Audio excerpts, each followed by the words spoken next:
Okay.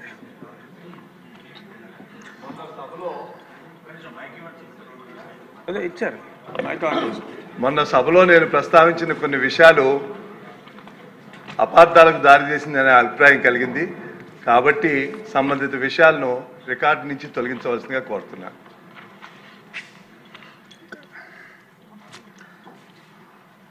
తప్పకుండా మీ అభ్యర్థనని speaker గారికి విన్నవించి తదుపరి చర్యలు తీసుకుంటాం. సముచితమైన నిర్ణయమే. మీ అభిప్రాయాన్ని తప్పకుండా గౌరవిస్తామని చెప్పి సభకి తెలియజేస్తాను. ధన్యవాదాలు.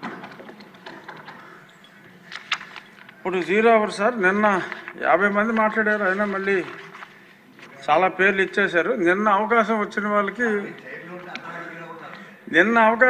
వాళ్ళకి మోస్ట్లీ అవకాశం రాకపోవచ్చు. సో దయచేసి అంజద భావించవద్దు. ఇప్పుడు సుజనా చౌదరి గారు. ధన్యవాదాలు అధ్యక్ష. ముఖ్యంగా మనం ప్రభుత్వం వచ్చి 15 నెలలు దాటిపోయింది. నాకు ఒక అనుభవం, లోగడ ప్రభుత్వంలో రాష్ట్ర ఎన్నికల సంఘం ఎన్నికల ప్రక్రియని ఆటంకపరిచి విధుల నుంచి తొలగించబడిన సాయి ప్రసాద్ అనే ఉద్యోగి తిరిగి అక్రమంగా పునర్నిర్మితుడయ్యాడని, అతనికి ప్రమోషన్ కూడా ఇచ్చారని, కీలక బాధ్యతలు ఇవ్వటం వాస్తవేనా? ఈ అక్రమాన్ని సరిదిద్దడానికి ప్రభుత్వం ఏ చర్యలు చేపట్టున్నది? ఇతన్ని ఎప్పుడైనా ఎన్నికల విధులకు దూరంగా పెడతారా లేదా? ఎందుకంటే లోగడ చాలా అక్రమంగా ఎన్నికల కమిషన్ గారినే తీసేయడం జరిగింది. ఆ క్రమంలో కోర్టులకు వెళ్ళటం అదంతా కూడా నాకు అనుభవం ఉంది. అలాగే గత మన అసెంబ్లీ సెషన్లో అమరావతి రైతుల ఆర్తనాదాలు 5 సంవత్సరాలు నేను స్వయంగా హ్యాండిల్ చేశానది. ఆ తర్వాత మన ప్రభుత్వం వచ్చి ఇప్పుడు 15 నెలలైనా కూడా అమరావతి రైతుల సమస్యలు మాత్రం సాల్వ్ కావట్లేదు. ఆ రోజు స్పీకర్ గారు ఇది సబ్జెక్టు మంచి సబ్జెక్టు, దీనికి ఒక 2 గంటల సమయం ఇచ్చి అడ్రస్ చేయాలి అని అన్నారు. ఆ 2 గంటలు రాలేదు. అమరావతి రైతుల ప్రాబ్లమ్స్ సాల్వ్ కాలేదు అధ్యక్ష. అట్లాగే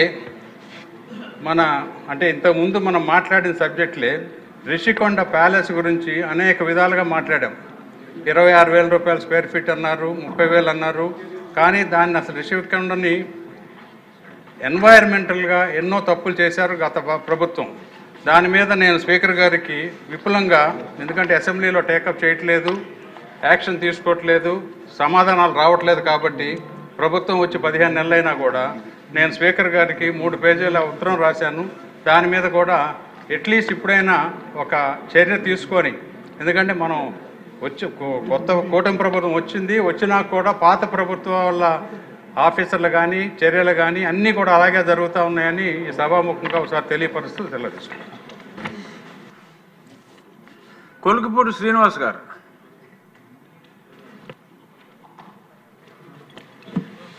ధన్యవాదాలు.